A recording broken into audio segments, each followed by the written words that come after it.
What is buying the dip? What does that mean? Buying the dip is buying it at 8% less than what it was. You're buying more shares with the same amount of money. The secret to success is not working hard. It's sacrifice. What are you willing to sacrifice to meet your objectives? It's the same thing with this. What are you willing to sacrifice along the way to create and meet your goal? Every family, they plan for their vacation. They get a alarm system for their house, make sure their house is safe. But you're not going to take the time to plan for your future and your retirement and your kids' legacy? Today's episode is brought to you by Security Financial Management. Welcome back to Best Advice Podcast, guys. I'm your host, Rob Davalio. Here as always with Dan LaForce, a senior advisor here at Security Financial Management. Daniel, what's up today, baby? Tell you what's not up has been the market the last couple of weeks, right? So much going on. What's going on? What the hell's going on over here? And I think, a lot of our clients are wanting to know, what's next, right? And that's the biggest thing that's on everybody's mind is where is this thing going? And, the reality is if we got that crystal ball, we be in really good shape right now. But that's one of the major problems in our business is we do not have a crystal ball. Yes. We can only rely on history and data and objectives. So I think that's always one of the biggest strategies that we have to really 100%. see. I feel like it's a little bit like scientists, right? Like, listen, everybody wants to cure cancer, right? But how do you do it? It's trial and error in a lot of the cases, right? But we don't want our clients to go through a trial and error period. We just have to be able to make sure that we plan accordingly for not only. I was talking to a guy last week. I'm like, nobody calls me when the market's up. Yeah. It is. Sometimes it could be a roller coaster. And I think that is the basis of why financial retirement estate planning is so important in how we structure our clients, not only their portfolios, but their livelihood, because there is uncertainty. The only certainty is uncertainty. And when we get into helping them design what this looks like, we have to account for things like this. And volatility, it can play in your favor, right? Oh, absolutely. The younger you are, you kind of want that. Yeah. Because not every fact is a fact. Well, I can't say that because religion has nothing to do with science. I mean, scientifically, there was no God. There's nothing. Well, scientists said that, the world was created by, colliding stars. Let's get to the question of the day. Today's question comes from Karen from Naples. Karen, what you got for us? With today's volatile markets, is buying the dip a real strategy? Would you utilize this in pre-retirement or post-retirement?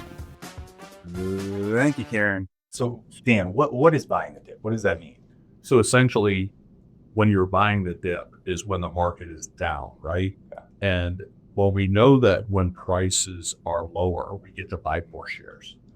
And I love using this strategy, especially with my wife, is if Macy's has 30% off, tell me you're not going to be in the store. Yeah. Is buying the dip means that there is a particular fund or a stock that you want to buy, and it's down 8% from the month. Buying the dip is buying it at 8% less than what it was. So you're buying more shares with the same amount of money. Same philosophy as dollar cost averaging, right? We're buying X number of shares based on where the market is at the time of purchase. Yes. You're basically buying the dip when people are kind of scared, wanting to get out too, right? Volatility, you have people uncertain, right? And that makes them want to, jump the cash. So you're buying the dip while others are going to cash, right? So you're kind of on one side of the fence. Well, the other side of that is you'll occasionally get that question, should we go to cash right now? And the question is, again, everything seems to be rhetorical, right? Is what is your objective? Well, this volatility has really got me worried right now. Again, going back to our risk tolerance, are we still within our parameters? Because we could go to cash right now, but when do we get back in? Because now you're back to market timing, and market timing doesn't exist. Well, literally, we can see where the market movement can happen with a matter of 2 or 3 days. So 10% of recovery can happen in 2 to 3 days. Volatility, if you're an investor, now understand what investing means. Investing means you're constantly buying. Volatility can be your best friend. And the reason is because it's called dollar cost averaging. Okay. So if we have a market return for 2025 of 0. What is your return for the year? And that's all depending on how you invest. If I invest $100,000 in January, I am at the mercy of what the market does over 12 months. Yes. But if I'm investing every 2 weeks, if I'm putting money into my 401k every 2 weeks, I'm buying at different levels of the market. So if the market is volatile, I'm buying at different points. So even though the return was 0 for the year, I may be up 5%. Yes. Yes. Yes. Yes. Yes. Yes. So yes, volatility can be our friend when we're investors, okay? When we're active investors, I should say. And there's a difference. You're an active investor or you're a passive investor. And it really comes down to the pre-retirement versus retirement discussion, because if you're retired, you don't have a paycheck coming anymore, right? You're creating your own. So you're not investing on a regular basis. And I think a lot of that comes back to, again, is putting together a strategic plan of how we account for market volatility, because history tells us we're going to see that over certain periods. And people are shocked all of a sudden. Oh yeah. I remember, about 15 years ago is we had an inside joke is, if the market was down, we'd answer the phone and say, we're only taking buy orders today. So we're not selling. Well, it's funny because, you have clients who've been with you for, 20 years, right? And they look at their snapshot one day in January where it looks like they're down 3%. When you really go back, you're like, whoa, wait a second, brother. You are up way more than 3% over the 20 years you've been with me. You can't take one screenshot and one January look and say, this is how we're doing. Best analogy for that is you check your gas mileage every mile when you're driving, or do you wait till the end of the tank, right? Yeah. If you're going to sit there and look at it every mile driving down the road, first of all, you're probably going to get in an accident. Yeah. Okay. The second thing is you're not accounting for what?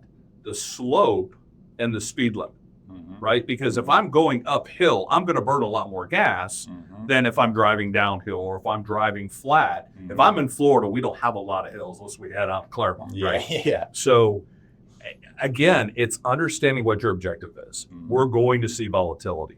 This is why we do a risk analysis with every one of our clients. And I try to explain it like, you remember when we were kids, we used to go bowling. Our parents would take us bowling. Of course. And we would throw a gutter bar every time, right? We were too young to really understand how to control a ball. And now as adults, we went bowling last month as a team. But they put the guardrails up. It was a little ugly. Yeah, they put the guardrails up on the lane, right? Yeah. And what we try to do with our clients is understanding what the risk tolerance and what those guardrails really look like. Because if you can, and everybody talks about risk reward, and it's essentially it. How much are you willing to risk for the reward of what you're trying to achieve? Part of our strategy, our intake sheet is, what is your expected rate of return? Yeah. And somebody will say, I want risk tolerance. I want 12% a year, but I'm a 1 out of 100. Yeah. Or a 1 out of 10. I'm sorry, that's not obtainable. That's so true. It's a good point there too. I look at it, and I've heard this before. It's accumulating wealth, pre-retirement. It's like climbing Mount Everest, right? Like, it's gonna hurt. You gotta stick to it. You gotta stick to the plan. But the goal is, once you make it, right, and you hit that retirement, you've set yourself up for the way down. The way down is way easier. Now you get to enjoy the view a little bit. Yeah. Now you're kind of taking your time. Now you get to do what you want. So I think that's a great comparison to pre-retirement versus retirement. Yeah. Again, pre-retirement, I remember for years is people say, don't look at your 401k statement. Don't look at your 401k statement. And now it's very apparent you should. And it's not necessarily to see the balance. It's understanding how you're investing. In many cases, a lot of employees aren't getting the guidance of how to set up their 401k, how to invest. They're left on their own. They'll take a look at funds and they're like, oh, this one did really good last year. Well, as in our business, we know that if it did really well last year, it's probably not going to do well this year. So you want to have balance. Yeah. And I think that's another thing that we do really well with our clients that are in pre-retirement mode, is helping them understand how they're investing in their 401k so that they have a better outcome for what they're trying to achieve. one of the things that, I work with a lot of athletes, and they ask me, what's the secret to success? And I said, well, tell me what your plan is. I'm going to work hard. And I said, let me tell you something. Everybody works hard. Everybody has a definition of work hard. The secret to success is not working hard. It's sacrifice. What are you willing to sacrifice to meet your objectives? It's the same thing with this. What are you willing to sacrifice along the way to create and meet your goal, right? I think that applies to everything that we do with our clients, is identifying their objectives, first of all. Our job is to help create that plan. How do we get from point A to point B? And if you have high expenses, then you're burning opportunity. It's funny to me that, every family, they plan for their vacation. They get a alarm system for their house, make sure their house is safe. They plan for all these stuff. They plan for dinner and what they're doing this weekend. But you're not going to take the time to plan for your future and your retirement and your kids' legacy?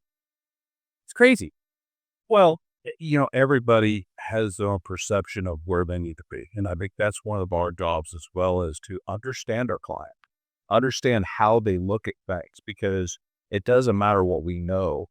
It's what they know and what their dream is, or whatever their goals are, and how do we marry the two together? Because I love educating my clients. I think that is my primary job.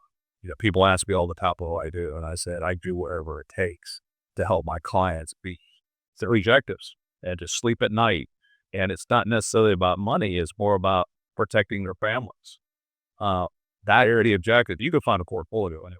Yeah, but this is how we structure our clients so that we could give them security. Well, I hope that helps, Karen. If you want to talk to Dan or any one of our advisors here at Security Financial Management, I'll leave a link in the description. We'd love to talk to you. Remember, folks, the secret to wealth is not what you earn, it's what you keep. Happy days, everybody. This podcast is for entertainment and educational purposes only and is not intended as personal financial advice. Before making any financial decision, please do your own research and consult a financial advisor as needed.